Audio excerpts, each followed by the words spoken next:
You are not for everyone, and that's okay. That's a simple truth, we'll call it, that I've picked up over the years, and it's had a pretty profound impact in not only how I look at the world, but how I view myself as I navigate the world, right? It's particularly useful when you've lost faith in the path you're walking. You've sort of forgotten your power. And I want to share with you a pretty cool reminder of this very thing. A couple days ago, I was having lunch with a friend, very charismatic guy. For the sake of this little story, we'll just call him Friend. And he's telling me about someone that he's now working with in his business. We'll call that person John. And my friend says to me, Eddie, I am learning so much from John. He's adding so much value to what I do, I can't even describe it. But he's loud. And he's controversial. And he rubs some people the wrong way. And not everyone loves John, right? So I'm sort of connecting the dots as he's saying this. I'm like, okay, clearly John pisses a lot of people off, right? It doesn't take a rocket scientist to figure that out. I'm putting two and two together here. But my friend goes, but he's exceptional at what he does. Maybe the best in his lane. And so I don't care, because John's not for everybody, but he doesn't have to be. And you might hear that and initially think, yeah, okay, where's the value, right? Some jerk is helping your friend at work. Well, to me, it felt bigger than that.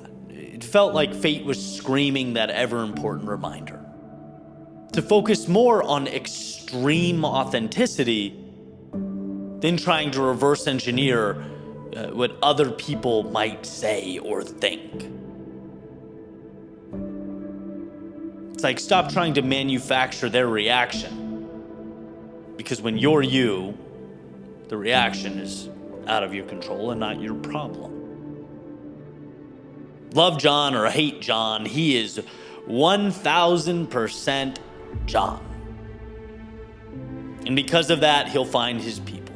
Because of that, he won't dull himself down or dim his light. Because of that, John is free. Quick dive into my mind. I certainly have areas of my life, let's say particularly with my brand and my content creation, where I can be bolder, where I can take more risks. Everyone's got their personal arena. That feels like mine, right? That's absolutely unequivocally true. I'd be lying if I said my brain doesn't try to reverse engineer stories and topics that will have an impact. Like, I understand what works, and I roughly stay within that framework. That, in and of itself, can be restricting. Never reckless. But I don't know, maybe there are places I should be or could be more reckless. That's what makes this journey so fun. You are your own experiment. You're always learning about yourself. You're always growing. And the more ought-tos you shed, the closer you get to your power. And by the way, I know not everyone here has a business or brand or posts on YouTube or Instagram. Wonderful, right? Those are just a few examples of many, right? This applies across the board. Because I do wonder whether we all have parts of ourselves that we dull down. And that's the question, right? Are there pieces of ourselves that we don't share because 1/3 or 1/2 or hell, 3/4 of the people we meet will say, nope, not for me? Are there things you want to talk about, hobbies you want to try, places you want to go, art waiting to be made, stories waiting to be told that are ultimately never brought to life because we'd rather be half of ourselves for a majority of the crowd than be all of ourselves for the right minority of the crowd? It's a button that I'm always pressing. I guess because I see and I've seen firsthand how much talent lays dormant. People I know, people close to me, old friends, acquaintances. There's just so much there, so much in the tank, so much canvas left blank. So maybe, just maybe, this is finding you at that perfect moment. Or at the very least, prompting the thought, acting as a little reminder that you weren't put here to be for everyone. You weren't put here to be for anyone. You're here to be you. Not a little bit you, but as much you as you can possibly give to the world. You're here to continuously uncover what your authenticity is, and with each step, attract those who belong in your orbit. It's like not only do you get to live a life on your terms, but you get to do so with those who value what you're bringing to the world. He's not for everyone. Thank God. That's how you know he's really making a difference.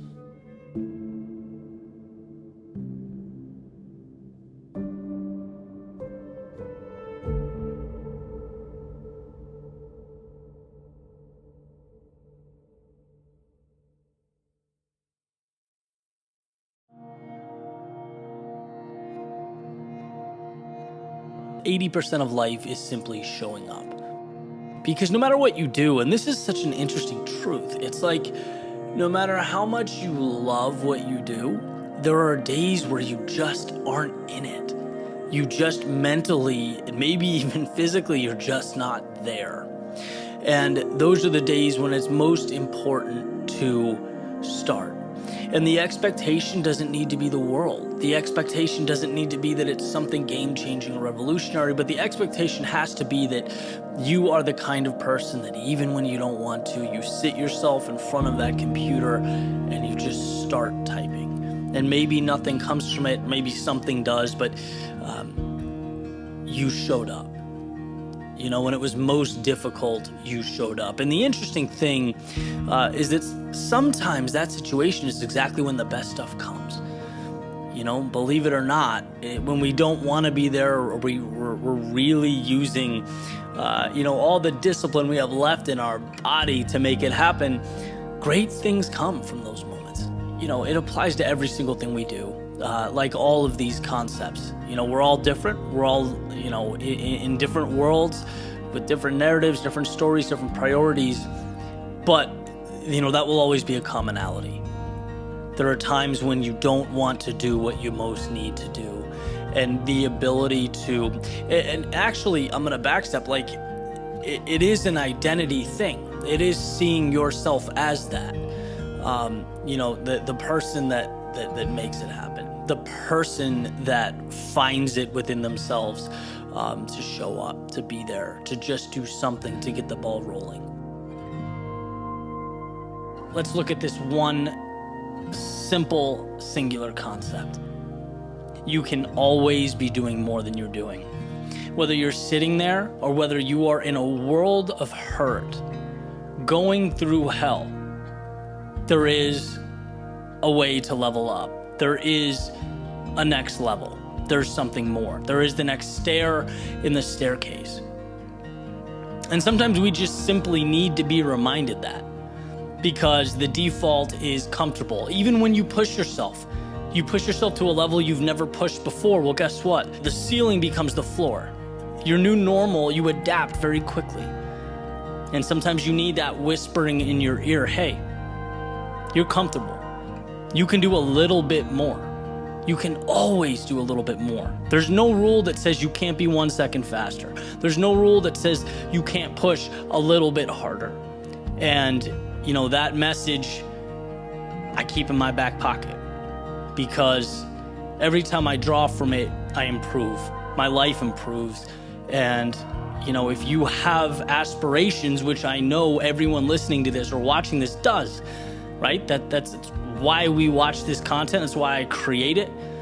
That's why you guys do what you do. We want more. We know what we can get from life. We know that infinite pool of possibility to draw from. So why waste it? And the more you get that reminder, no matter what you're doing, hey, there's more in you, period. That will never be a false statement. There is more in you. Right? And I'm really implementing that right now into the creative aspect of my life. I went from one video every 10 days to one every day. And there's a growing pain, and sometimes it's difficult, sometimes it's it's tough to be able to create at that level. But the reward is through the roof. And the change, it occurs quickly. And I was talking to someone about it, and he says, well, that'll be nothing when you're doing 3 a day. And it's like, that's the way you need to look at the world. There's always more in you, and if you don't remind yourself of that, it just goes untapped, right? Like, again, I could easily see a situation where I just put out one video a day or one video every 10 days for the rest of my life. I'd never know what that other door could unlock. So whether it's running, whether it's work, whether it's at home, whether it's a relationship, whether it's something you're building, whether it's something you want to create, whether it's something you want to stop doing, you can always be doing it a little bit better, a little bit faster. And that's what this video is about, and I hope you remember that. I hope this is that whispering in your ear that you need, to remind yourself, hey, I'm operating here at a fraction of what I could be doing. I'm tiptoeing right now. I could be sprinting.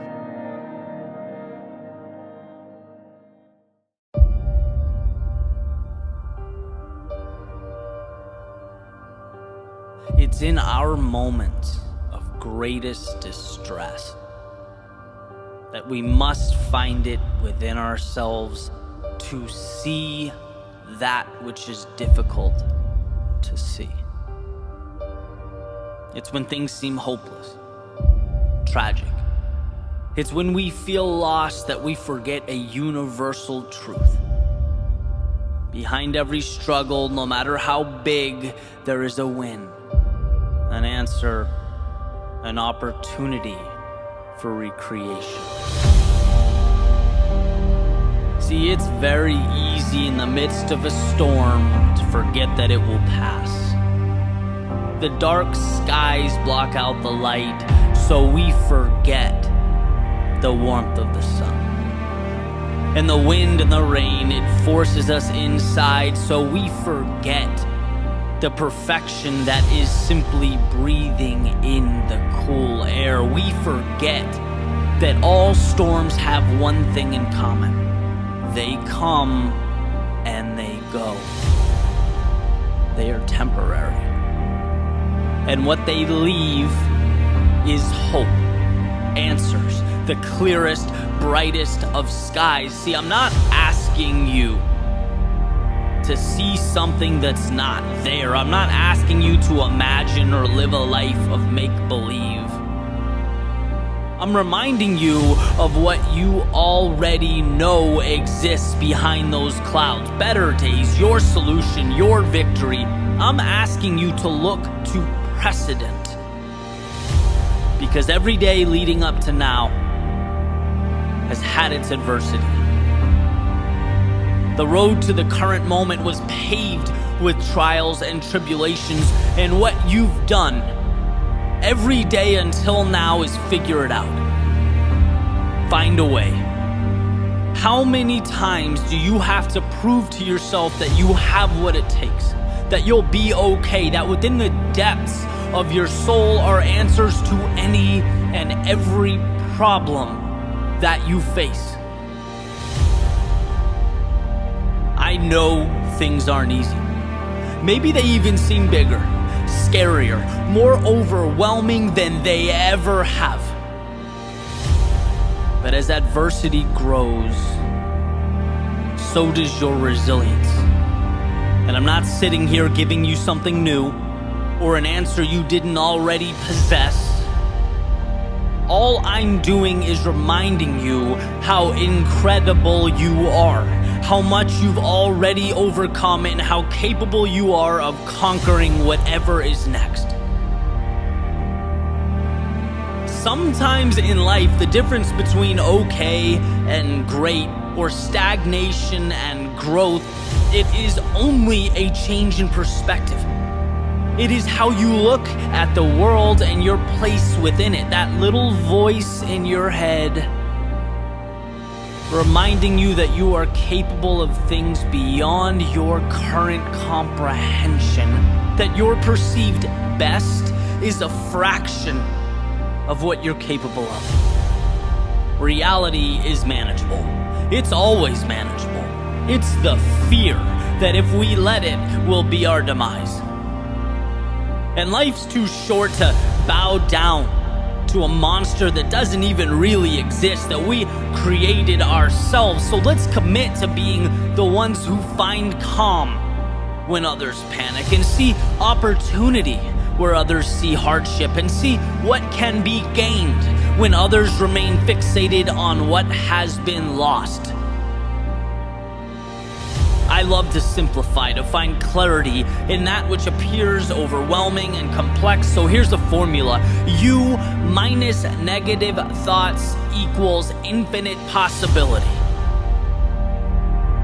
You are capable of handling anything life throws at you in terms of potential and resources and ability. You can overcome. The only thing that can make a situation debilitating or permanent is you deciding it so. Therefore, the obstacle will never be life. It will be your thoughts about life. Your thoughts determine how you react. That is reality. Is it a lost job or an opportunity to begin again, to grow, to fall in love with something you've always wanted to do? Is it lost time, loneliness, tragic seclusion, or a chance to write chapter 1 of your book, scene 1 of your movie, lay the first brick of what will become your empire?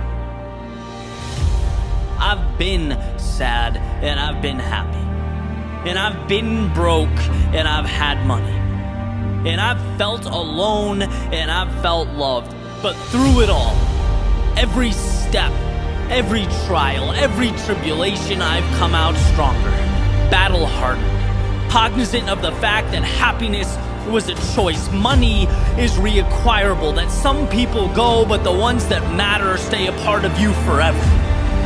Life is a gift. It's a gift when things are hard.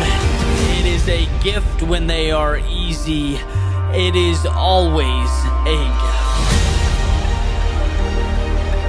So don't let your losses define you. If you get back up, it is nothing short of a victory. Armor that you now wear as you make your way into the world. A world that can push you down, but it certainly can't keep you there. Not if you don't let it. For your mind, your body, your soul, made of the same elements that surround you, the same stars comprising the universe, they have equipped you to weather any storm, outlast any earthly dilemma, do anything and be anyone. Never forget that.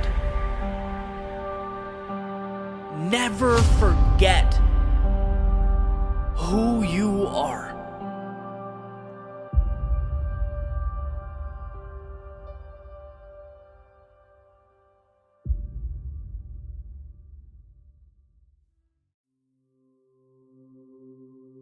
You weren't put here to live in the shadows of life, to exist beyond the sun's grasp, to stay on the outside, looking in. No, you weren't put here to live in the shadows of life. It's important to remember the difference between now and forever, the distinction between today and tomorrow, because from time to time they look deceptively similar.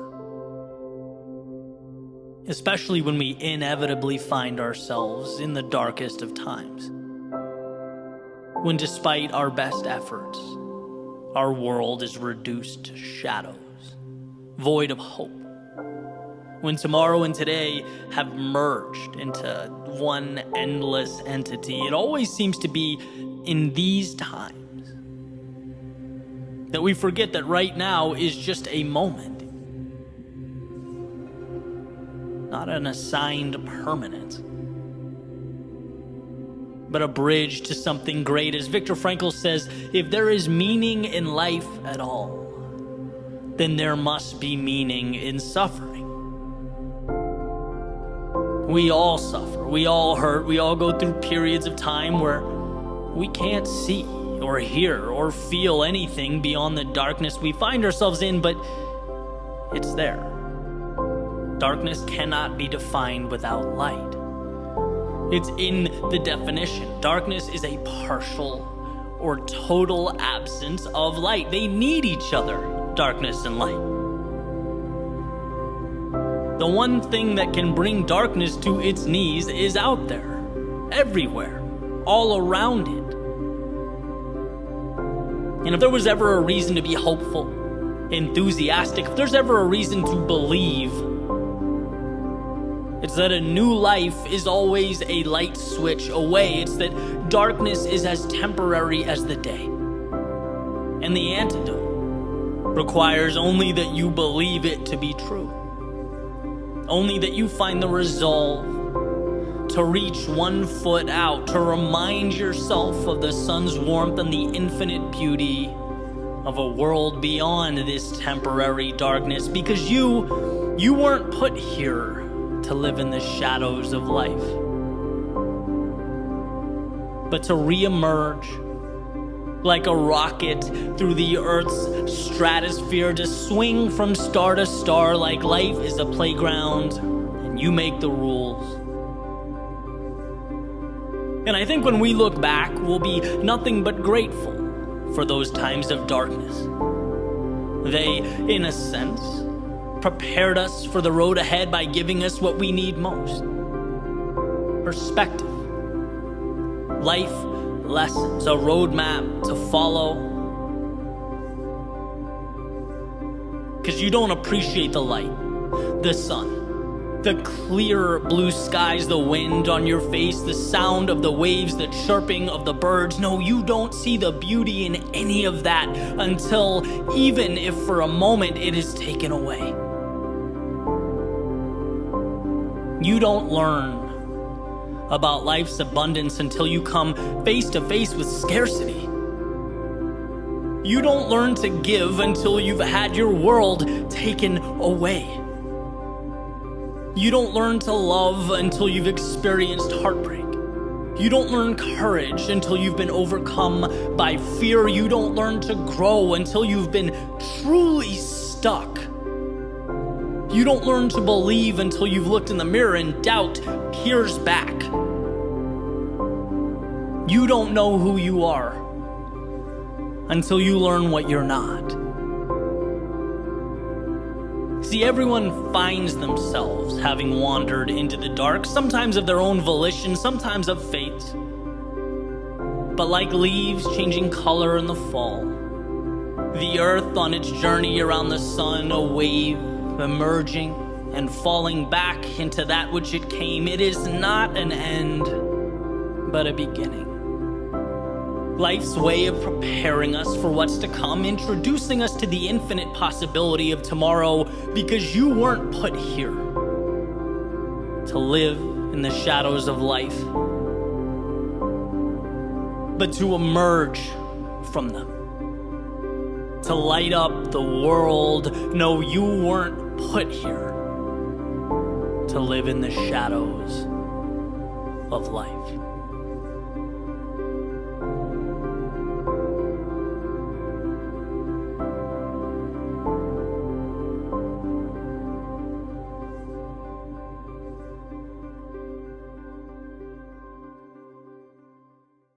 Today, we're going to talk about keeping your head in the clouds and your feet on the ground, simultaneously managing the big picture and the small stuff.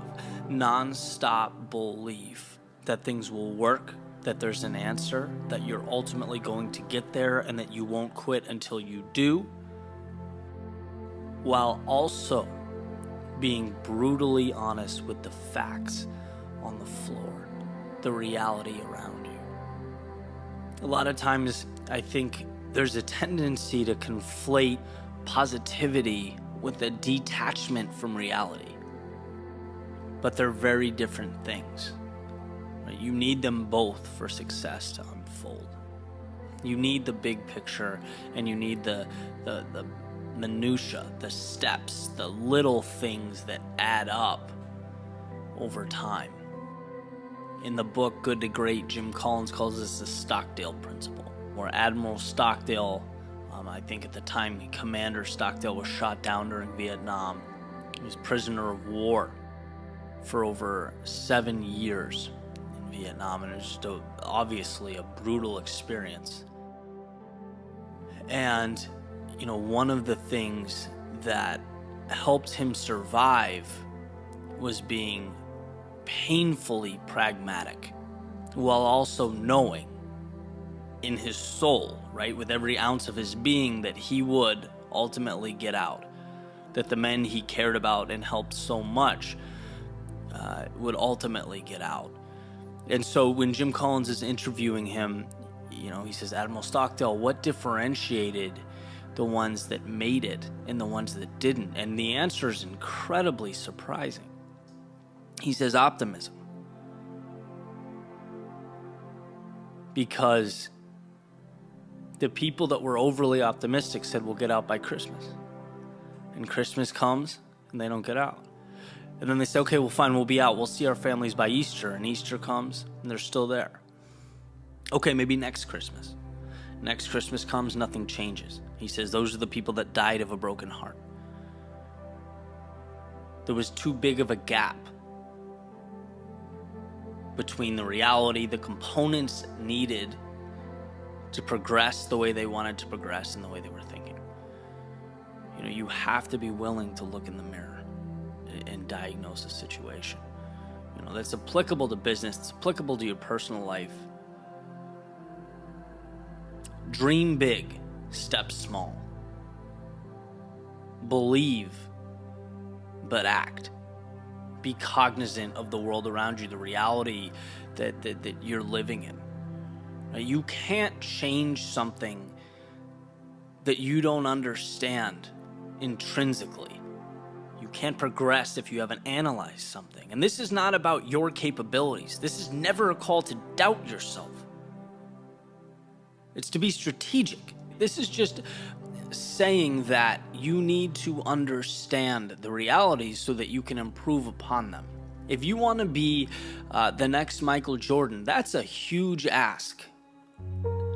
That's a lot. It's possible. You can do it. And you need to believe with every ounce of you that if that's what you want to do, it's a pursuit, worth taking. But you also need to know what it means to be Michael Jordan. You got to understand the commitment, how he sacrificed relationships. He sacrificed, his friends, his love life. He got up every single morning. All he did was basketball. How he took thousands of shots a day. How his mentality and his aggressive behavior, right? His mindset, the way he looked at life and approached life on and off the court. It required that he was so intense and so obsessed with winning that some people couldn't handle it. It meant that everything stopped except being the best. That's a big ask. A lot of people can't do that, don't want to do that. But that's what it takes. And to think you're going to be Michael Jordan without understanding, one, the commitment that's required and how you stack up, it's going to be in vain. I remember the CEO of the company that I worked for at a college, he used to say, look, you have to be able to be honest and say when your baby's ugly. Right? Look at what you have and be able to draw a line from where you want to be so you can fix it. So that's the point. If you can juggle those two things, you will be unstoppable. Unstoppable. If you can be the one to trust yourself enough to know that there is a big picture, you will pursue it relentlessly and you will get there.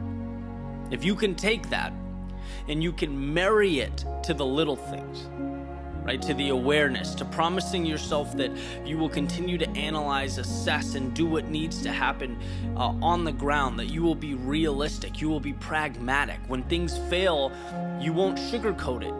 You'll dive in. You'll look at why it failed, so that you can pick up those pieces and build something stronger and continue to build, stack, and stand on what you've made. Those are the people that change the world. Those are the people that get things done, that get results.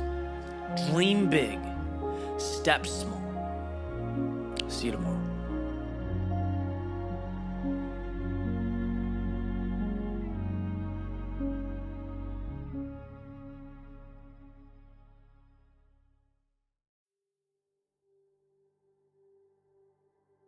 The world is a culmination of mirrors that reflect right back at you the stories you've already told.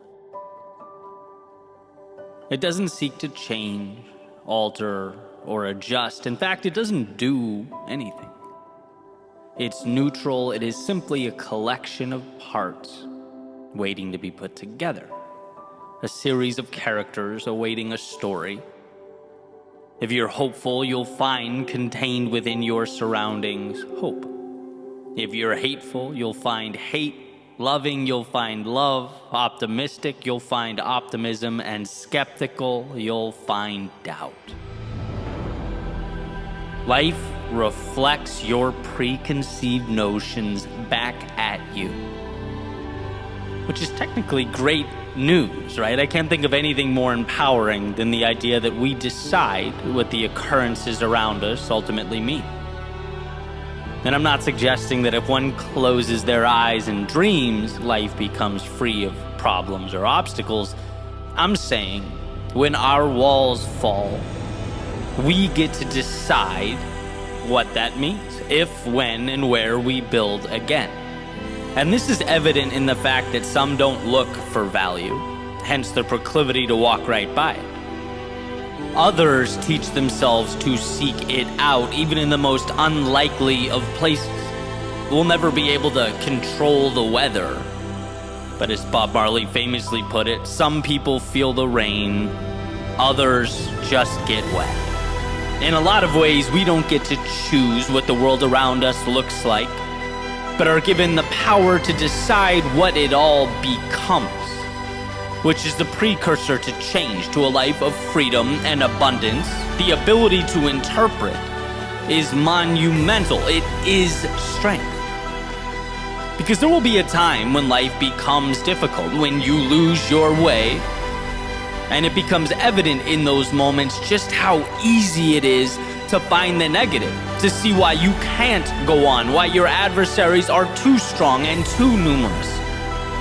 But it's also when, if you can dig deep and find within yourself a reason to not shrink because of it, but grow despite it, your potential becomes limitless. If life's obstacles become opportunities and its supposed problems empower you, then you have made allies with an otherwise hostile world.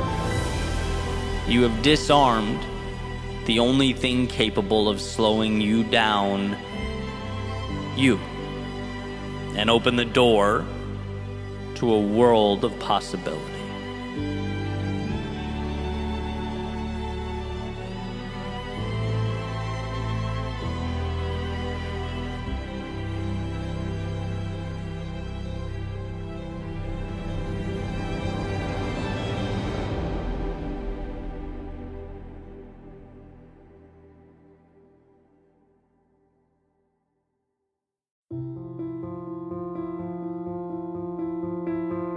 Human beings don't see, we interpret. We don't take in what happens. we take in the implication of what happens. Everything in our world is story. It's similar to the idea of two ideologically different news organizations, right, reporting on the same event. Neither will be completely factual. They'll both uphold their individual narratives. They're not black and white. They're interpreting gray space. And our individual lives are no different. We are our own broadcasting channels, using data to support our individual narratives. See, we know what the story's going to say before the story occurs because we will make it so. We'll make life fit our beliefs. That's what it means to be human. And so here's where the value lives in the context of this message. When we find ourselves in a consistent state of despair or frustration or anxiety, it's a fool's errand to look for solutions in the external world. Because everything we find, everything we come across, will support our current beliefs, our current story. That's what will keep playing in our heads, and it's why money can't bring fulfillment, and another person can't take you from incomplete to content. It's why status will never equate to happiness. Those acquisitions are like putting premium fuel in a car with a broken engine. It's just not the answer that we hoped it would be. To change your world, you must change your story. Whatever it is that needs to be changed. The location, the objective, the characters, maybe the journey altogether. But it's the neural network behind your eyes that must change, not the detail it takes in. And so if you feel stuck or feel like where you want to be seems unrealistic, you have to know right now that the very fact you think that way is the problem. So ask yourself, not your girlfriend or your boss or your neighbor, but ask yourself what a turnaround looks like. Do you know? Or have you acclimated to being unhappy? Have you even asked yourself what happiness looks like?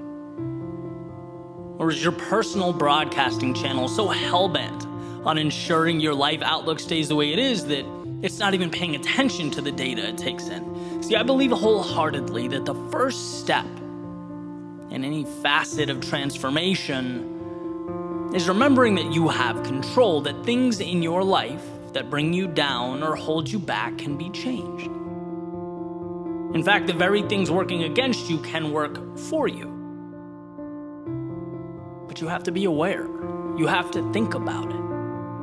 Now, I'm not a believer in magic, right? I don't think you sit back, say, I don't want to be unhappy ever again, snap your fingers and smile until the end of eternity. But I do believe that once we're aware of our manufactured shackles and our self-imposed limitation, we can start chipping away, doing the 1, 2, or 3 small things every day, tiny swings at the tree until it falls. Right? If it's, I'm not happy with my work life, well, what does a better situation look like? What bridges that gap? I'll wake up 20 minutes earlier on weekdays and master Microsoft Excel. I'll send one message on LinkedIn asking an expert about the field I want to move into. I'll read 20 pages a day in a book related to business. You think those things are small? See what they look like compounded in a year. Not only that, this is the most important part. You are taking the power back. You're taking control. And that's what feels good. That's where we get our identity. You get a little disappointed at how you've let your physique slip when you look in the mirror. Don't be sad about it every day. Again, ask yourself what the inverse looks like and start doing small things. Subtract 1 sports drink and add 1 green smoothie. Double your water intake. Do a 10-minute daily workout on YouTube. Like, the pieces are out there. And to find yourself again is to realize that they're out there. Realize that you're playing a movie on loop in your head that isn't right. It's just not you. And well, what movie do you want to be playing? In an ideal world, scroll through the library, find it, click play, and start doing the small things that make it real. There's so much power in progress. I've seen this unfold in different areas of my life, but particularly as a writer, as a speaker, it's like you identify who you want to be, you start making tiny steps, and after a while, you're surrounded by the change that you've created. How can you not believe something that you're starting to live? It has to become your identity because it is you. It's around you. You breathe it. So look around and realize the malleability of your situation. And if what you find is not you, good. Here is your opportunity to tear down the old and construct the new. You can do that because you have control, because it's within your grasp. So start the new movie, the new story, make yourself the hero, and set out to find yourself again.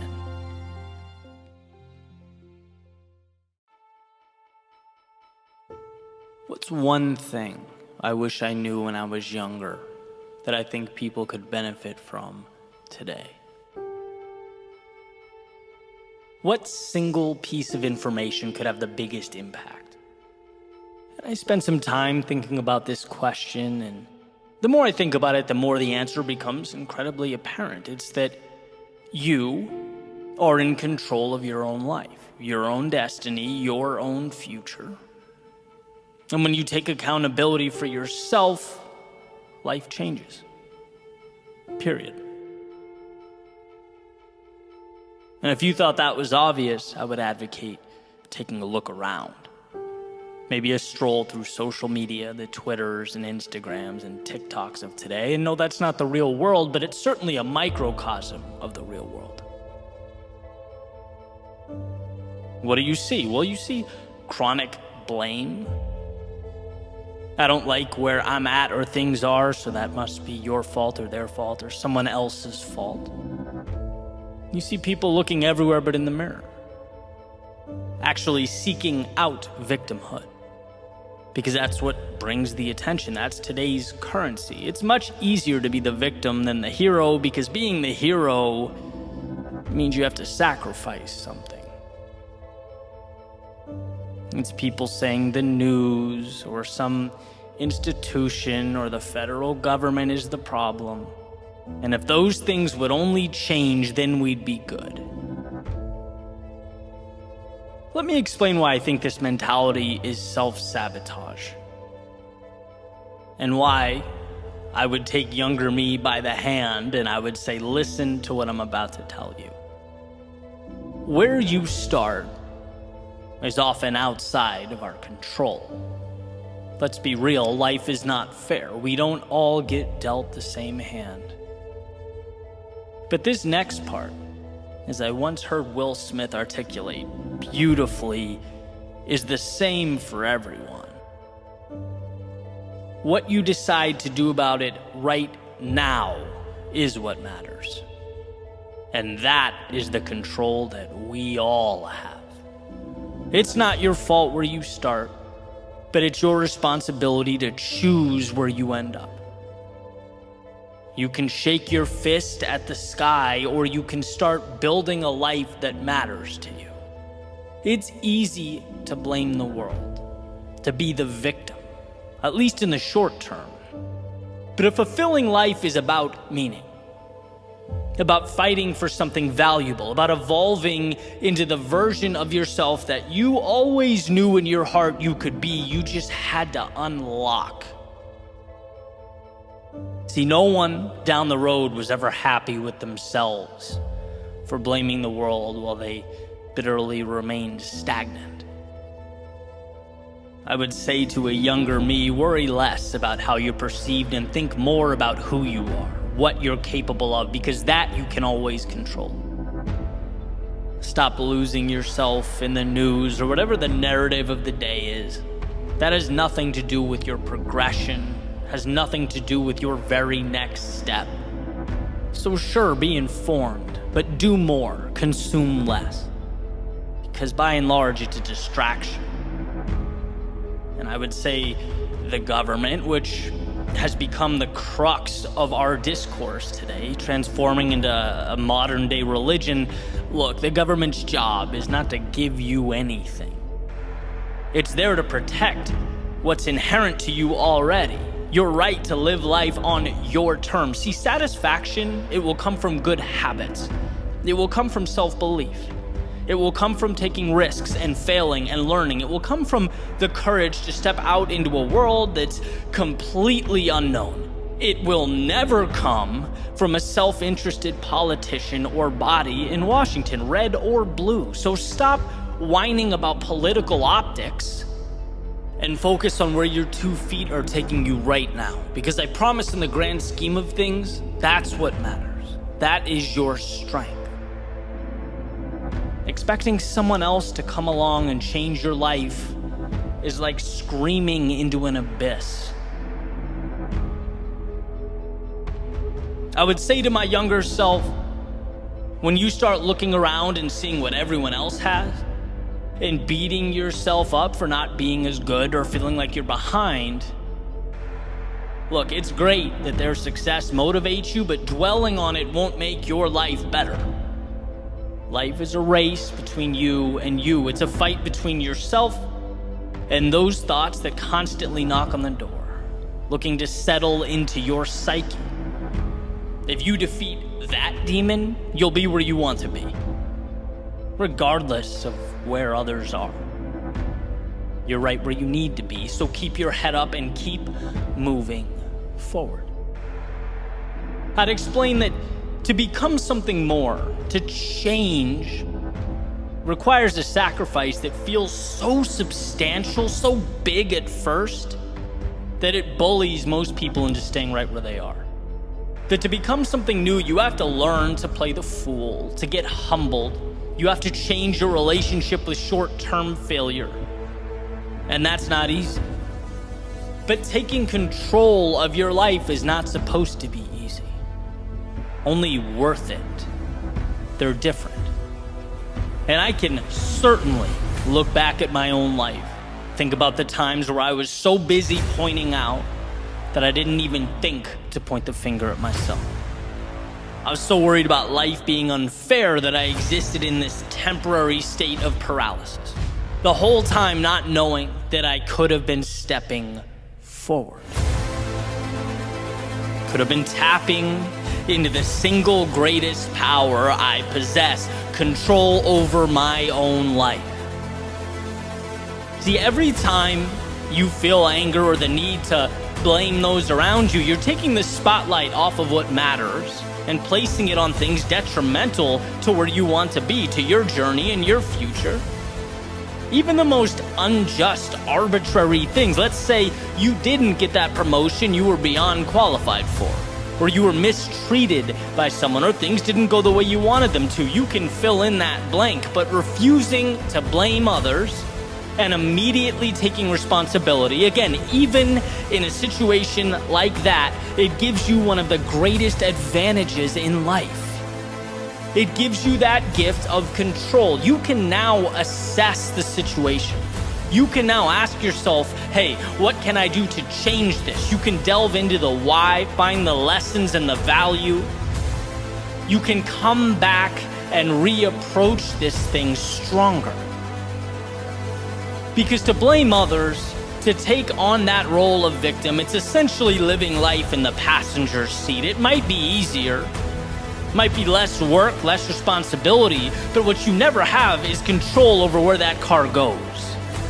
But when you own it, when you say, hey, maybe it's not my fault, but look, it's mine now. It's my responsibility, the good, the bad, every aspect of my life. It puts you in position to change things, to take the wheel and reroute to a destination of your choosing. So that would be my message to the world. I know it's not an easy road. I know life is unfair. I know things aren't perfect, but the best thing you can ever do for yourself is say, you know what? This is mine to own. And I'm going to look around for that light switch that will create momentum. That little decision that will get the ball rolling. I'm not going to sit back, shake my fist, and blame life. I'm going to walk out that door and create life. That's where you'll find what you're truly looking for.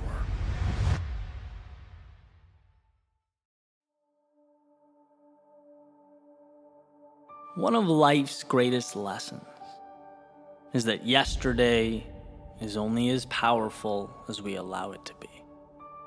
Yesterday is an idea, a story, a movie that started and ended. Now, it's quite possible that story or that ending is disappointing, or it hurts to look back on. Perhaps a reminder of something that wasn't ideal, something you want to break away from. So the question is, why do we give that old story power? Why do we relive it, create this self-inflicted wound? See, the past undoubtedly played a critical role. It brought you to where you are now. It, in many ways, shaped your worldview, constitutes your beliefs. It was the very road to this moment, and there's value in that. But imagine this scenario. Imagine stepping into your car, turning the keys, and thinking to yourself that you can, in this very moment, only drive down the roads you drove on yesterday. Only associate with the street signs you know, the places you've already gone. Your reality now is determined by what you've already done. So adjust and get used to it. You would say that's outrageous, right? Yesterday's path has nothing to do with where I'm going now. Just like a boat's wake trailing off behind it has nothing to do with where it's going next. The person holding the wheel controls that. We are saturated with freedom. There is so much opportunity and possibility and potential in front of us that we fail to see because we can't stop thinking about that fictitious story we call yesterday. We confuse the path we took then for the one we need now, the wake from the steering wheel, what is, and that story about what was. The gateway to change is unshackling ourselves from those imaginary monsters. And more often than not, the answer isn't in finding some solution, it's in cutting ties with those things that no longer serve us. Then we see the world as it truly is. Then we see the magic laid out before us. And I get that it's easier said than done. Leaving a part of us behind hurts. Looking in the mirror and being vulnerable enough to say, I can be more than this.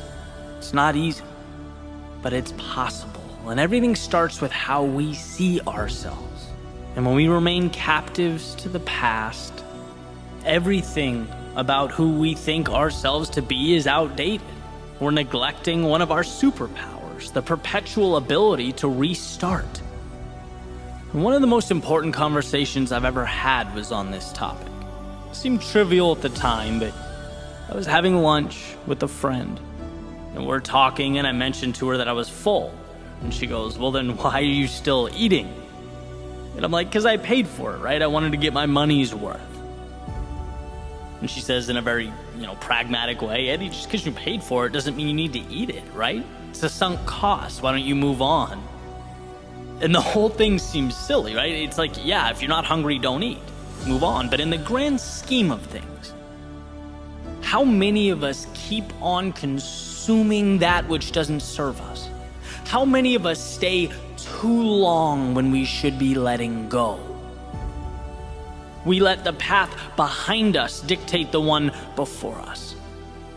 See, there's a tendency to overvalue what we know, to feel so invested in how things are, even when we're not happy or it's not healthy, that we'll take the pain of now over the potential for something greater. And that's precisely why the unknown is so terrifying. It's not concrete. It's a world unsettled, and man, do we hate being unsettled. But what we fail to realize is that every time we close our eyes, take a breath, and work up the courage to step into that unknown, to leave yesterday behind us, life gives us new pieces. It resets the stage. It provides new tools to build something incredible, something more ideal, more conducive to our goals, our hopes, and our dreams. And the thought is, well, but what if things become worse than they are right now? What if I move forward and I find myself more confused, more lost? What if things are more chaotic? And that may, for a moment, be true.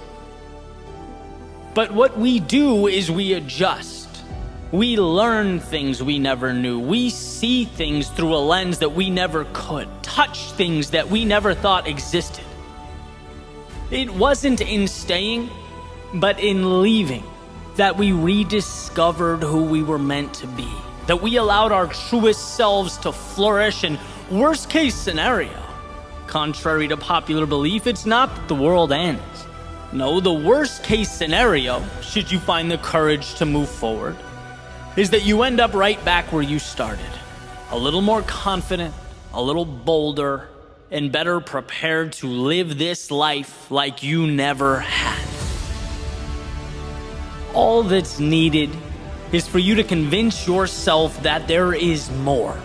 You just need to taste the fruit, step into the sunlight. That's the difference between reality and the story in your head. Reality is that this world has for you everything you need to change, to grow, explore, build a life that means something. It has the support structures and the resources for you to pull yourself back up every time you fall. To say, okay, that hurt, but now let's try a different angle. There is undoubtedly what you need. And the question is never whether the X on that treasure map exists. Trust me, it's there. The question is whether you can pause that story in your head. The tales of a dark, mean, and scary world trying to hold you down. Pause the idea that you're nothing more than the you of yesterday. You're nothing more than how people knew you to be. Pause the idea that you're nothing without that job title or that relationship. Pause the idea that you need him or her or them in your life. Every day you wake up, you are a blank canvas. Who cares about yesterday? What do you want to paint now? When you walk out your front door, where do you want to go now? Step outside that circle of familiarity. See how artificial and in some cases ridiculous these boundaries are that we place around ourselves. Life is an invitation, not a set of requirements. And when you free yourself of that, not only will you feel like someone new, not only will you experience life as it was meant to be experienced, but you'll see that this world will conform to your new definition. This world wants to support you. It wants to lift you up. And yeah, it may be challenging and strenuous. It may force you to work harder and be braver than you've ever been. But it is, at the end of the day, your ally. You just have to see your future self before it materializes, when no one else gets it. So move on from all that does not serve you. Break away from the old rules, regulations, and guidelines. Maybe you exhausted time and energy into creating this reality. Maybe it feels like a monumental piece of your identity. Maybe right now is the only security you have. Fine. But my hope is that you can respect it and walk away. See it as the sunken cost that it is. Just because you paid to get there doesn't mean you need to keep paying to make wrong decisions. Just because it took your time doesn't mean it's entitled to keep stealing your time. Just because it's part of your identity now doesn't mean it must be tomorrow. Just because it creates security doesn't mean it's right. Jails and steel bars are also incredibly secure. No, today We are breaking free, leaving the past in the past and setting our sights on the horizon. Today is the end of yesterday and the beginning of the rest of your life.